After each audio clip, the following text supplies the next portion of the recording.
I woke up that Tuesday morning to the sound of construction equipment beeping outside my window, and when I looked out at what should have been my pristine view of the Colorado Rockies, all I could see was scaffolding and lumber stacked 20 feet high in my neighbor's backyard.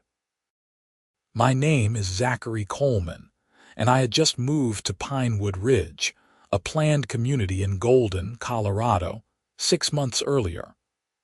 The whole reason I purchased this house was the panoramic mountain view from my back deck. I had paid a premium for it, specifically choosing the lot that faced west toward the mountains. Every evening, I would sit out there with my coffee and watch the sunset paint the peaks in shades of orange and pink.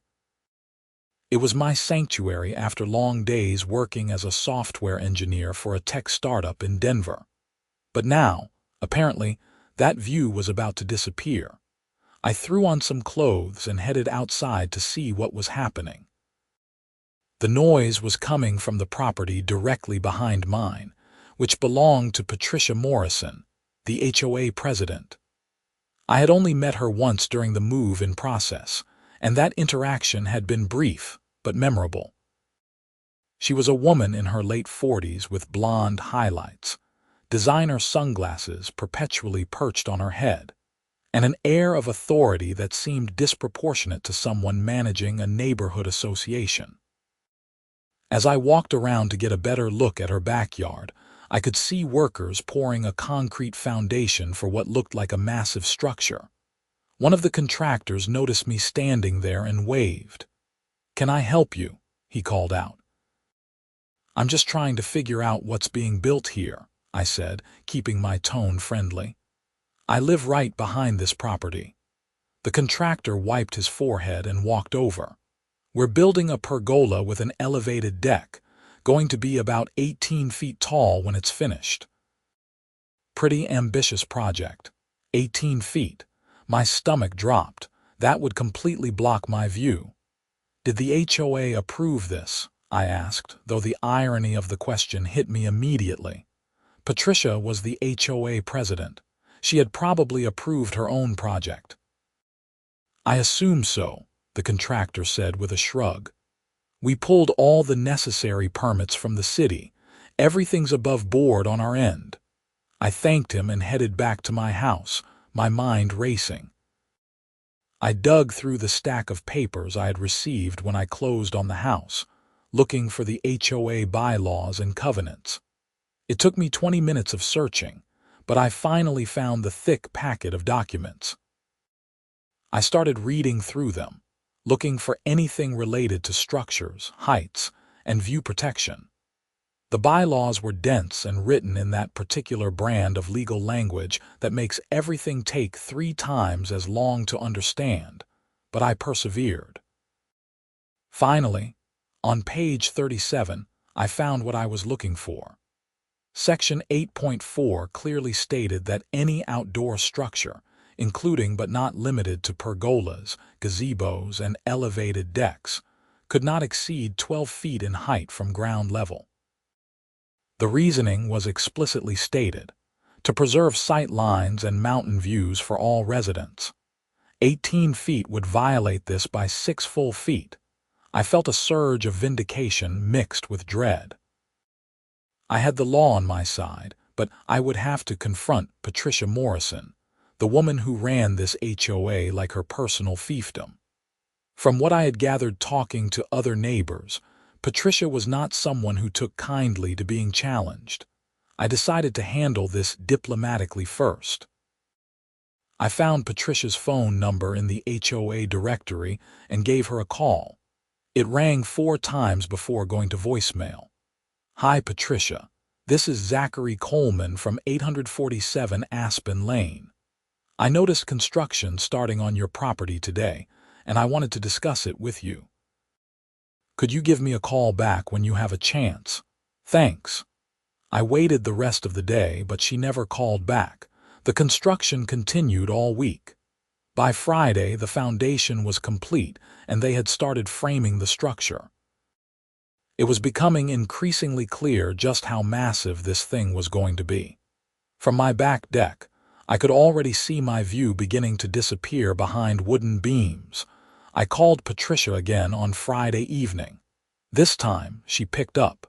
Patricia Morrison speaking. Hi Patricia, this is Zachary Coleman. I called earlier this week about the construction on your property. There was a pause. Oh yes, Zachary, I've been meaning to get back to you. What seems to be the problem? Her tone was cordial, but with an edge that suggested she already knew exactly what the problem was and didn't particularly care. Well, I wanted to discuss the height of the structure you're building. According to the HOA bylaws, specifically Section 8.4, outdoor structures are limited to 12 feet in height. The contractor mentioned your pergola is going to be 18 feet tall, which would be in violation of the covenants. Another pause, longer this time. When Patricia spoke again, her voice had lost all pretense of cordiality. I'm aware of what the bylaws say, Zachary. I wrote most of them. The structure I'm building has been fully approved and permitted through the proper channels. But it's blocking my view, I said, trying to keep my voice level. That's specifically what the height restriction is meant to prevent. Your view is not a guaranteed right, Patricia said sharply. If you wanted an unobstructed view, you should have bought more land. I can build whatever I want on my property as long as it meets city codes, and this does. But not HOA codes, I pressed. The bylaws are clear. The bylaws are subject to interpretation by the HOA board, and as president, I can assure you that my structure is compliant. Now, if you'll excuse me, I have dinner plans. She hung up before I could respond. I sat there staring at my phone, frustrated and angry. This was exactly the kind of petty tyranny that gave HOAs their terrible reputation. Patricia was using her position to circumvent the very rules she was supposed to enforce. Over the weekend, I did some research. I learned that in Colorado, HOA disputes typically go through a process. First, you try to resolve the issue internally through the HOA board. If that fails, you can pursue mediation or, as a last resort, legal action. The problem was that Patricia essentially controlled the HOA board. According to the community website, there were 5 board members. Patricia as president, her friend Susan as vice president, and 3 other members who, from what I had gathered talking to neighbors, rarely attended meetings and generally rubber-stamped whatever Patricia wanted. Monday morning, I drafted a formal complaint letter to the HOA board. I cited the specific bylaw being violated, included photographs showing the construction progress and how it was blocking my view, and requested an emergency board meeting to address the issue. I sent copies via certified mail to all 5 board members and hand-delivered one to Patricia's mailbox. 2 days later, I received a response. It was a form letter from the HOA, signed by Patricia, acknowledging receipt of my complaint and informing me that it would be addressed at the next regularly scheduled board meeting, which wasn't for another 6 weeks. 6 weeks. By then, the structure would be completely finished. I called an attorney friend of mine, Marcus, who lived in Denver. While he didn't specialize in HOA law, he had some general advice. You need to document everything, he told me. Take photos every day showing the construction progress.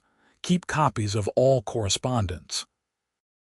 If this goes to court, you'll want a clear timeline. Also, check if there are any other neighbors affected by this. The more people who complain, the harder it is for the HOA to ignore. I took his advice seriously. I started a detailed photo log, taking pictures from the same spot on my deck every evening.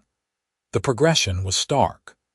Day by day, more of my mountain view disappeared behind Patricia's emerging structure. I also talked to my immediate neighbors.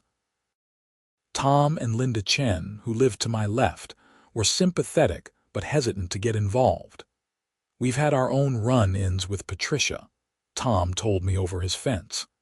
She fined us $500 last year because our trash cans were visible from the street on a non-collection day. We had just forgotten to bring them in. The woman is ruthless. But doesn't this bother you? I asked. She's violating the HOA rules she's supposed to enforce. Linda sighed. Of course it bothers us, but we've learned it's easier to just keep our heads down. Patricia has connections. She knows people on the city council, the mayor's office. Fighting her is exhausting. I understood their reluctance, but I wasn't willing to let this go. I had worked too hard to afford this house, and I wasn't about to watch the main feature that made it valuable get blocked by someone's illegal vanity project. My neighbor on the right side, an elderly man named Robert Hughes, was more supportive. That woman is a menace, he said when I explained the situation. She's been trying to fine me for my vegetable garden, saying it's not aesthetically consistent with the neighborhood. It's tomatoes and cucumbers, for God's sake. I'll support your complaint if it helps. With Robert's backing, I felt a bit more confident. I drafted a second letter to the HOA board, this time with Robert as a co-signer, reiterating the bylaw violation and noting that multiple residents were concerned. I also pointed out that allowing Patricia to violate the bylaws set a dangerous precedent that could undermine the entire purpose of having an HOA. The response this time was faster but more aggressive. I received a letter from the HOA attorney, a man named Gerald Fisher, stating that the HOA board had reviewed the matter and determined that no violation had occurred. The letter included a convoluted explanation about how the measurement of structure height was subject to interpretation based on the slope of the land, and that Patricia's structure, when measured from the lowest point of her yard, was actually under 12 feet. This was obviously nonsense. I had looked at the topography. There was maybe a 2-foot grade difference across her property. Even accounting for that, the structure was still well over the limit. I called Marcus again. They're just making things up now, I told him. The math doesn't work no matter how you measure it. Then you might need to lawyer up for real, Marcus said. I can refer you to someone who handles HOA disputes, but I'm going to be honest with you, Zachary. These cases can drag on for months or even years, and they're expensive. You could spend $10,000 or $20,000 in legal fees fighting this. The number made me wince, but I was committed now. Send me the referral, I said, while I waited for the attorney contact. The construction on Patricia's property continued at an aggressive pace. By the end of the third week, the structure was nearly complete. It was, without question, massive. The pergola itself was ornate, with thick wooden beams and decorative metalwork. Below, it was an elevated deck with built-in seating and what looked like preparations for an outdoor kitchen. It was the kind of setup you'd see in a luxury home magazine, and it probably cost a fortune. It also completely obliterated my view. Standing on my deck now, instead of seeing the Rockies, I saw the back of Patricia's structure. Occasionally, I could glimpse small slices of mountain between the pergola beams, but the sweeping panorama that had sold me on this house was gone. I felt sick every time I looked at it. The attorney Marcus referred me to was named Jennifer Hartley, and she had 15 years of experience in HOA litigation. We had our first consultation on a Thursday afternoon at her office in Denver. I've reviewed the documents you sent, Jennifer said, spreading the HOA bylaws across her desk. You have a strong case. The language in Section 8.4 is unambiguous. 12-foot height limit measured from ground level for all outdoor structures. Their argument about slope interpretation doesn't hold water. So what do we do? I asked. First, we send a cease and desist letter to both Patricia Morrison personally and to the HOA board. We cite the bylaw violation and demand that construction stop immediately pending resolution. If they ignore that, we file for a temporary restraining order with the court to halt construction. Then we pursue the matter either through arbitration or in civil court. How long does this take? Jennifer gave me a sympathetic look. If they fight us every step of the way, could be 6 months to a year, maybe longer. The construction is basically finished now, I said. What's the point of stopping it if it's already done? Because if we win, they'll have to tear it down, Jennifer explained. The goal is to enforce the HOA covenant. If the structure violates the rules, it comes down. But you're right that acting quickly is important. The longer it stands, the more they can argue about reliance and hardship if a judge orders demolition. I authorized Jennifer to send the cease and desist letter. She drafted it that afternoon and had it couriered to Patricia's house and to each HOA board member. The response was swift and hostile. The next day, I found a violation notice on my front door. According to the HOA, my lawn had not been mowed to the required height. My house numbers were not properly visible from the street, and my mailbox needed repainting. The combined fines totaled $300. I hadn't received a single violation notice in 6 months of living here. The retaliatory nature was obvious. I took photos of everything. My lawn was perfectly maintained. My house numbers were clearly visible. My mailbox had been painted just 2 months earlier when I first moved in. I documented all of this and sent it to Jennifer. "This is harassment," she said when I called her. "Document everything. Don't pay the fines. We'll add this to our case." Over the next week, things escalated. I received another violation notice, this time claiming my trash cans had been visible from the street. I received a letter saying my exterior paint color was not on the approved list, despite having bought the house with that exact paint color already on it. Every day brought some new petty accusation. I wasn't the only one being targeted.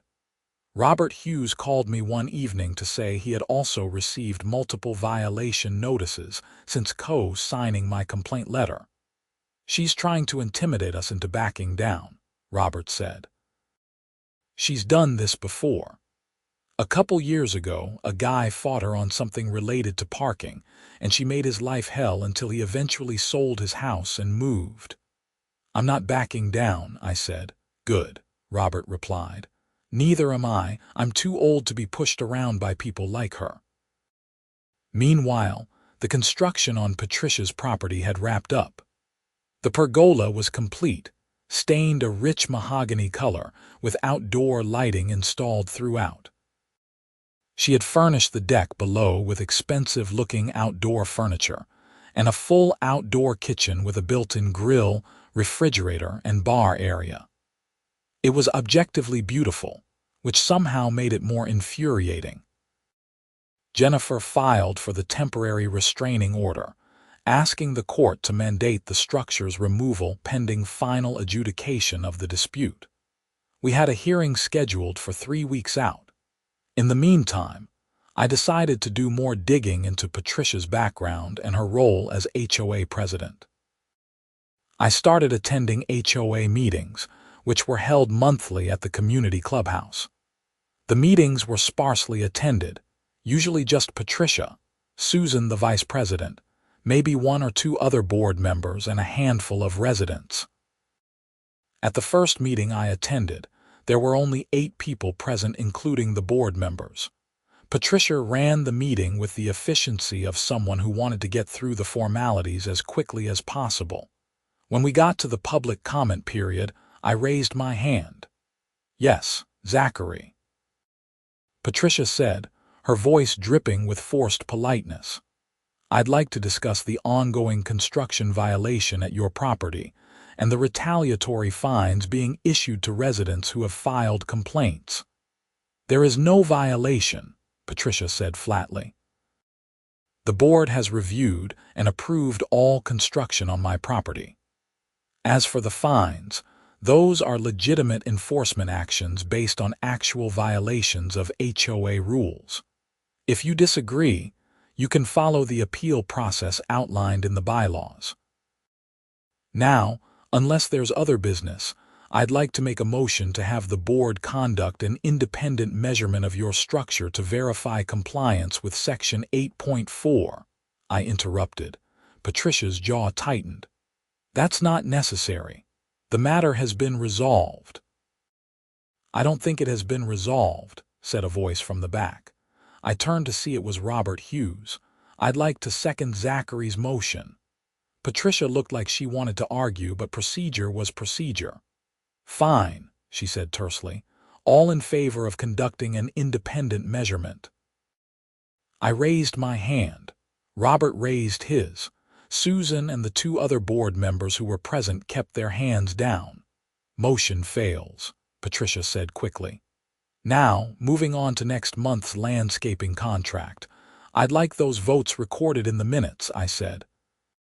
And I'd like to note for the record that the HOA president voted on a matter directly concerning her own property, which seems like a conflict of interest. Patricia's face flushed red. Are you questioning my integrity? I'm questioning whether it's appropriate for someone to vote on approving their own construction project, I said calmly. The meeting deteriorated from there. Patricia rushed through the remaining agenda items and adjourned as quickly as possible. As people filed out, an older woman I didn't recognize approached me. I'm glad someone is finally standing up to her, she said quietly. I'm Dorothy Carlson. I live on Maple Drive. Patricia has been running this HOA like her personal kingdom for 5 years. Most people are too afraid to say anything. Why are people afraid? I asked. Dorothy glanced around to make sure Patricia wasn't in earshot. She's vindictive. Anyone who crosses her gets buried in violation notices and fines. She's forced several families to sell and move. Plus, she has connections. Her husband is a developer who's worked with the city on several projects. She knows people. This painted a troubling picture. Patricia wasn't just a difficult HOA president. She was using her position as a weapon against residents. The hearing for the temporary restraining order came up on a cold Tuesday morning in late October. Jennifer and I met at the Jefferson County Courthouse. Patricia was there with Gerald Fisher, the HOA attorney. The judge, a no-nonsense woman in her 60s named Judge Sandra Martinez, reviewed our filings and heard brief arguments from both sides. Jennifer presented photographs showing the structure's height, a surveyor's report we had commissioned that confirmed it exceeded 12 feet from ground level, and the clear language from the HOA bylaws. Fisher argued that the HOA board had interpreted the rules appropriately, that Patricia had obtained all necessary city permits, and that ordering removal would cause substantial hardship and expense. Judge Martinez asked several pointed questions. Mr. Fisher, the bylaw says 12 feet from ground level. Your client's structure measures 18 feet from ground level. How is this compliant? Fisher launched into the same convoluted argument about slope measurement that had been in the earlier letter. Judge Martinez cut him off. That's creative, but it's not what the bylaw says. It says ground level, not the lowest point of the property. Ground level is measured at the location of the structure. Fisher tried to argue that Patricia had relied on her own good faith interpretation as HOA president. Judge Martinez was not impressed. That's a significant conflict of interest, she noted. The HOA president approving her own project that violates the bylaws the HOA is meant to enforce. I'm going to grant the temporary restraining order. Miss Morrison, you have 30 days to bring your structure into compliance with the HOA bylaws, meaning reducing it to no more than 12 feet in height or removing it entirely. We'll have a full hearing on the merits in 60 days. Patricia's face went white. then read. Fisher tried to argue for more time, but Judge Martinez was firm. The order was granted. Walking out of the courthouse, I felt a sense of relief mixed with anxiety. I had won this round, but I knew Patricia would not take this lying down. I was right. That evening, I received a hand-delivered letter at my door. It was from the HOA, informing me that I was being fined $5,000 for malicious prosecution against the HOA and causing damage to community relations. The letter cited a vague provision in the bylaws about members acting in the best interest of the community. Jennifer laughed when I showed her the letter. This is absurd and almost certainly unenforceable. They can't fine you for exercising your legal rights. We'll add it to the list of retaliatory actions. But the fines weren't the worst of it. Over the next week, I started noticing other problems. My mail started going missing. Someone kept calling the city to make false code enforcement complaints about my property, forcing me to deal with city inspectors who would show up, find nothing wrong, and leave. Someone let the air out of my tires twice in the same week. I installed security cameras around my property, which caught someone walking through my yard at night, though the footage was too grainy to identify them clearly. The harassment was working on a psychological level. I found myself stressed and anxious, constantly worried about what would happen next. I understood now how Patricia had managed to drive other residents out. Meanwhile, the 30-day deadline from Judge Martinez's order was approaching, and there was no sign of any work being done on Patricia's structure. As far as I could tell, she was planning to ignore the court order. I kept Jennifer updated. "We'll go back to court if she doesn't comply," Jennifer said. "If she violates a court order, that's contempt. The judge can impose fines or other sanctions." The 30th day came and went. Patricia's structure remained exactly as it was, towering 18 feet high and blocking my view. Jennifer filed a motion for contempt. We got another court date, this time 3 weeks out. In the meantime, I decided to be more proactive about building support in the community. I created a simple flyer explaining the situation. The HOA president had built something illegal that violated the bylaws, was now ignoring a court order, and was retaliating against residents who complained. I put my email address at the bottom and invited anyone with similar experiences to contact me. I distributed the flyers in mailboxes around the neighborhood.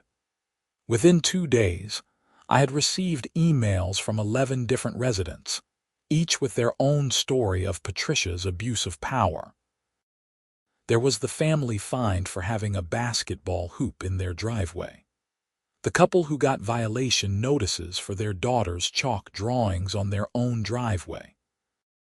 The man who was fined because his grass was allegedly 1 inch too long, despite multiple professional measurements proving otherwise. A pattern emerged. Patricia used the HOA rules as a weapon against anyone she disliked or anyone who questioned her authority. And because she controlled the board, there was no real check on her power. I organized a meeting at a local coffee shop in Golden for anyone interested in discussing HOA reform. 15 people showed up, including Robert Hughes and Dorothy Carlson. We spent 2 hours sharing stories and strategizing. "The real solution is to remove her from the board," Dorothy said. "But that requires a vote of the membership, and most people don't even attend the annual meeting where board elections happen." "Then we need to get people to attend," I said. "When's the next election?" "Annual meeting is in January," Robert said. "That's 3 months away." "Then we have 3 months to organize," I said. We formed what we called the Pinewood Ridge Accountability Committee. Our goals were simple. Ensure Patricia complied with the court order, document all retaliatory actions, and organize residents to vote in new board leadership at the annual meeting. The contempt hearing was intense. Judge Martinez did not look happy as she reviewed the evidence showing that Patricia had done absolutely nothing to comply with her order. "Miss Morrison, you were given a clear directive from this court 30 days ago. Why has your structure not been modified?" Judge Martinez asked. Patricia, now standing, tried to sound reasonable. "Your Honor, the structure is quite complex. Modifying it requires extensive planning and coordination with contractors. I've been working on getting estimates and scheduling the work." "I don't see any evidence of that," Judge Martinez said, flipping through the file. "No contractor estimates, no work orders, no demolition permits pulled. It appears to me that you've simply ignored the court's order." Fisher jumped in. "Your Honor, my client fully intends to comply. She simply needs more time." "She's had time," Judge Martinez said sharply. "I'm finding Miss Morrison in contempt of court. I'm imposing a fine of $500 per day until the structure is brought into compliance. Additionally, I'm ordering that if the structure is not compliant within the next 30 days, the HOA will be required to remove it at Miss Morrison's expense. This is your final opportunity, Miss Morrison. Do not test this court's patience further. $500 per day." That got Patricia's attention. I could see her doing the math in her head. 30 days would be $15,000 in fines. Walking out of the courthouse, I felt cautiously optimistic. Surely she wouldn't continue to defy the court now. But I underestimated Patricia's stubbornness. Days passed, then a week, then 2 weeks. The structure remained untouched. The fines continued to accrue. Our accountability committee kept meeting and organizing. We created a website documenting Patricia's violations and the ongoing situation. We posted about it on neighborhood social media groups. We started a petition calling for Patricia's resignation as HOA president. The petition got 67 signatures in the first week, which represented about a third of the homeowners in our community. The momentum was building. Then, on day 28 of the second 30-day compliance period, I woke up to the sound of construction equipment again. Looking out my window, I saw a crew at Patricia's property with a large excavator and cutting tools. They were finally taking it down. Over the course of that day, I watched as they dismantled the pergola. The ornate wooden beams were cut and hauled away. The elevated deck was partially demolished. By evening, the structure had been reduced significantly in height. It wasn't completely gone, but it now sat at what looked like approximately 12 feet high. I measured it myself the next day with a laser measuring tool, standing at various points to ensure accuracy. The highest point was now 11 feet, 9 inches. Compliant if barely. My view was restored. Not completely, there was still a structure there, albeit a much smaller one, but I could see the mountains again. The Rockies stretched across the horizon, and for the first time in 2 months, I felt like I could breathe. Jennifer confirmed with the court that Patricia had complied. The contempt fine stopped accruing, though Patricia was still on the hook for the accumulated amount, which totaled $14,000. But the story wasn't over.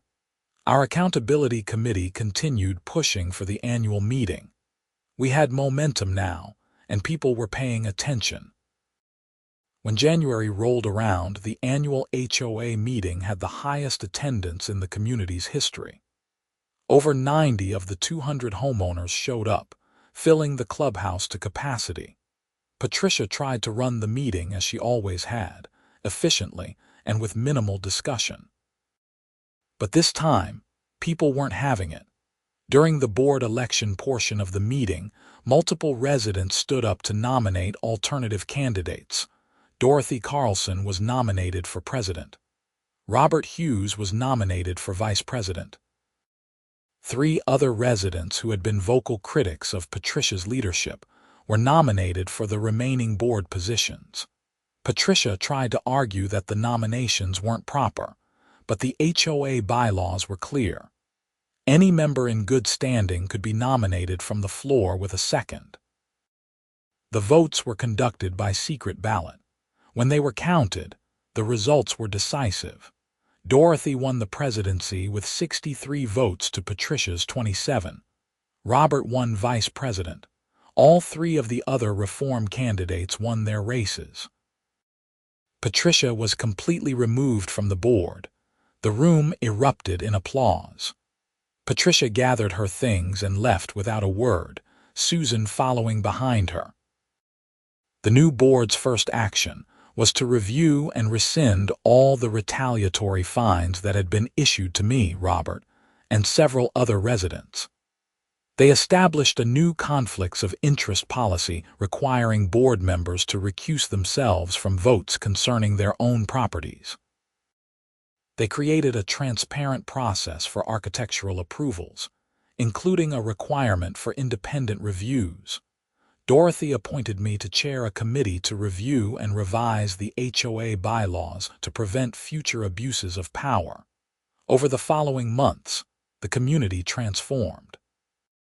The culture of fear that Patricia had created dissipated. People started attending meetings and participating in community decisions. The HOA began functioning the way it was supposed to, as a collaborative organization working in residents' interests, not as one person's tool of control. As for Patricia, I didn't see much of her after the election. She kept to herself, and her newly compliant structure remained at the 12-foot height. I heard through the neighborhood grapevine that she and her husband were considering moving, possibly to a property outside of any HOA jurisdiction. I couldn't say I blamed her. Living in a community where everyone knew you had abused your power and broken the rules you were supposed to enforce couldn't be comfortable. One evening in early spring, about 3 months after the annual meeting, I was sitting on my back deck watching the sunset over the Rockies. The view was everything I had wanted when I bought the house. The sky was painted in brilliant oranges and pinks, the mountain peaks sharp against the horizon. Robert came over and joined me, accepting the beer I offered. "You did good, Zachary," he said. "A lot of people would have just given up and moved, or learned to live with it." I thought about it, I admitted. There were days when it seemed like too much. The stress, the legal fees, the constant harassment. It would have been easier to walk away. "But you didn't," Robert said. "And because you didn't, the whole community is better off." Patricia had been running roughshod over people for years. Someone needed to stand up to her. We sat in comfortable silence for a while, watching the sun sink lower. "You think she learned anything from this?" I asked. Robert chuckled. "People like Patricia rarely learn, they just get more careful about getting caught. But at least now she can't hurt anyone else in this community. That's what matters." He was right. The fight had been exhausting and expensive. My legal bills had ended up around $8,000, even with Jennifer giving me a discount, but it had been worth it. Not just for my view, though I was certainly grateful to have that back, but for the principle of the thing. For the idea that rules should apply equally to everyone, including the people tasked with enforcing them. The following week, I got a notice in the mail from the new HOA board. It was an announcement about a community picnic being planned for June, with a note thanking various residents for their contributions to improving the neighborhood. My name was on the list. It felt good to be part of a community that was functioning properly, where people worked together instead of being ruled by fear. The HOA was serving its actual purpose now, maintaining property values, organizing community events, and enforcing reasonable standards fairly and consistently. I thought back to that morning months earlier when I had woken up to construction equipment and watched my view disappearing. At the time, It had felt like a disaster, an unfixable problem that would permanently ruin my living situation. I had been angry and frustrated, feeling helpless against someone who wielded power without accountability. But I had learned something important through the process. Systems of power, even small ones like an HOA, only work when people participate and hold leaders accountable.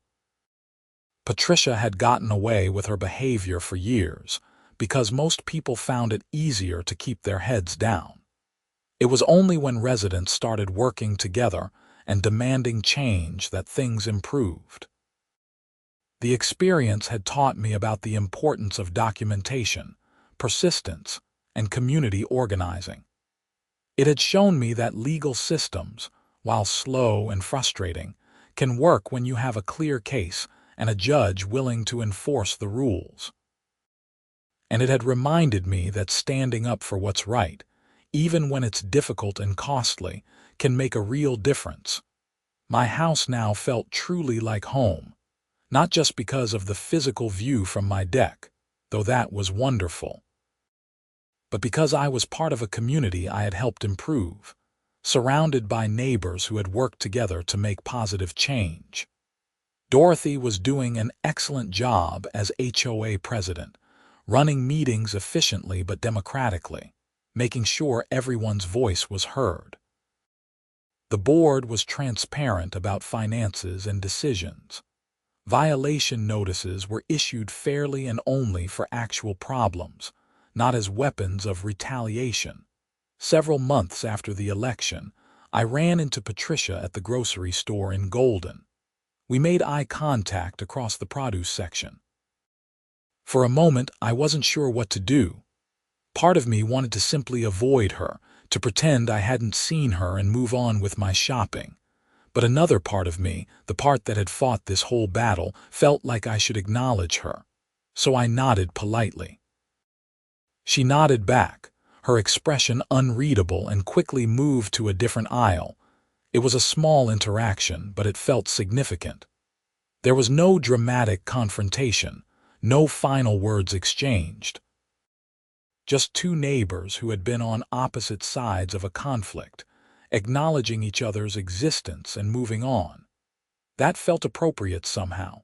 Life in Pinewood Ridge settled into a pleasant rhythm. I got involved with the Architectural Review Committee, helping to review applications for modifications and additions to properties.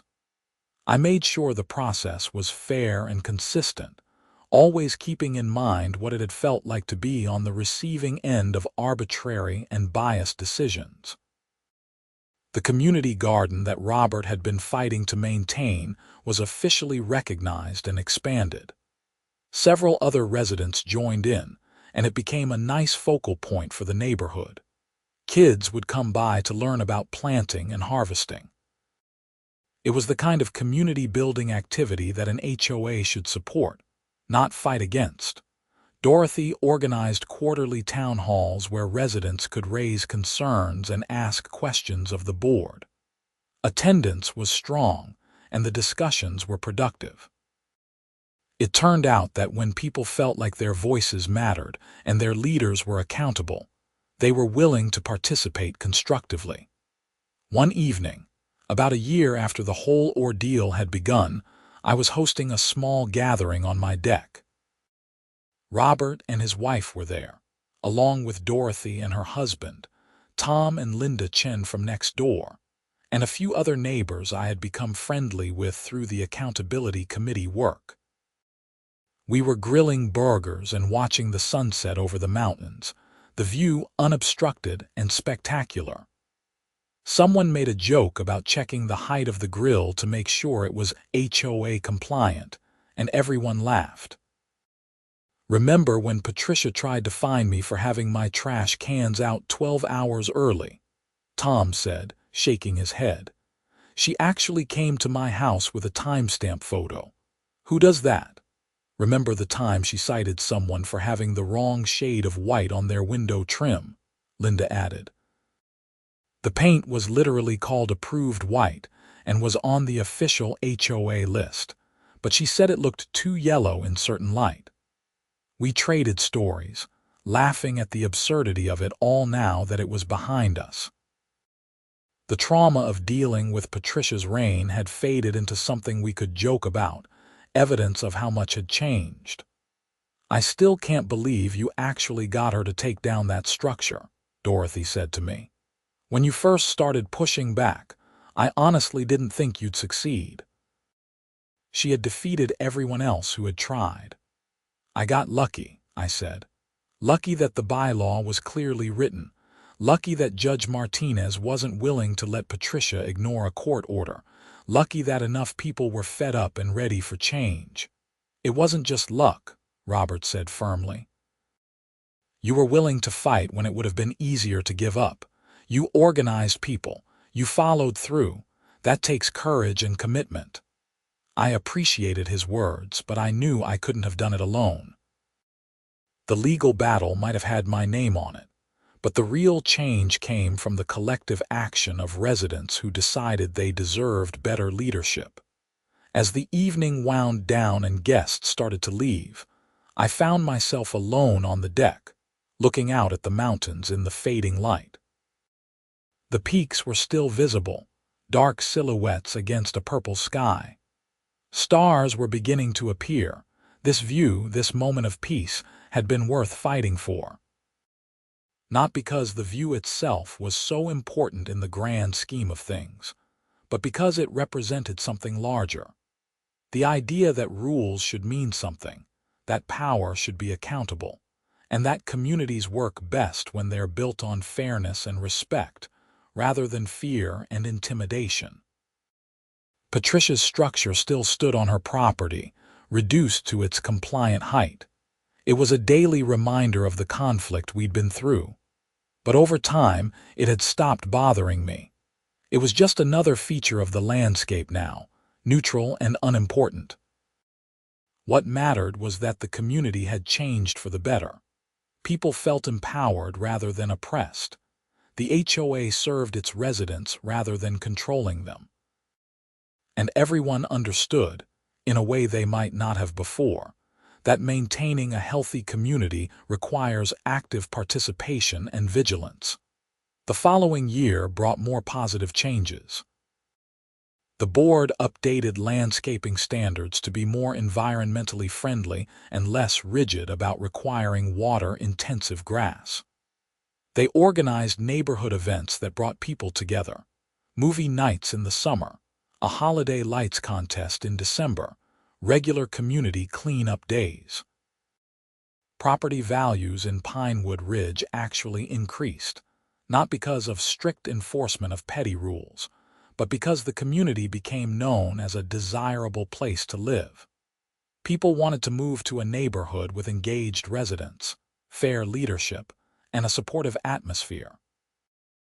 I eventually took on a role as treasurer for the HOA board, helping to manage finances and ensure transparency in how dues were spent. It was work I hadn't expected to be doing when I moved to Pinewood Ridge, but it felt important and satisfying. As for Patricia, I heard she and her husband eventually did move away, selling their house about 18 months after losing the board election. I never knew where they went, and I didn't particularly care. I hoped, optimistically, that the experience might have taught her something about leadership and accountability, though I wasn't counting on it. What I did know was that her departure felt like closing a chapter. The community could fully move forward without the shadow of past conflicts hanging over everything. On the second anniversary of the day, I first woke up to construction equipment outside my window. I took a photo from my deck at sunset. The mountains stretched across the horizon, majestic and eternal. The sky was ablaze with color. It was exactly the view I had fallen in love with when I first saw this house. I posted the photo to the community website with a simple caption, "Grateful for this view and this community." The responses came quickly. Dozens of neighbors liked and commented, sharing their own appreciation for the neighborhood and for the changes that had made it a better place to live. Looking back on everything that had happened, I realized that the fight over Patricia's structure had been about much more than just preserving my view. It had been about standing up against abuse of power, about the importance of communities holding leaders accountable, and about the reality that change is possible when people work together. The legal battle had been stressful and expensive. The harassment and retaliation had been difficult to endure. There were many moments when I questioned whether it was worth the effort and cost, but sitting on my deck that evening, watching the sunset over the Rockies, I knew with absolute certainty that it had been worth it. Every dollar spent on legal fees, every hour of stress and anxiety, every uncomfortable confrontation had led to something better. A functional community where people treated each other with respect and where rules applied equally to everyone. That night, as I headed inside, I took one last look at the mountains. The view was clear, unobstructed, perfect. Tomorrow would bring new challenges and new opportunities. There would be other HOA issues to address, other community decisions to participate in, other ways to contribute to making Pinewood Ridge a good place to live. But for tonight, I was content to simply appreciate what we had achieved and to feel grateful for the community we had built together. The view from my deck was spectacular, but the real beauty was in knowing that we lived in a place where fairness mattered, where people stood up for what was right, and where community meant something more than just living in proximity to one another. The HOA that had once been a source of fear and frustration had become what it should have been all along, a tool for bringing people together and maintaining a neighborhood we could all be proud of. And that transformation, more than anything else, was worth celebrating.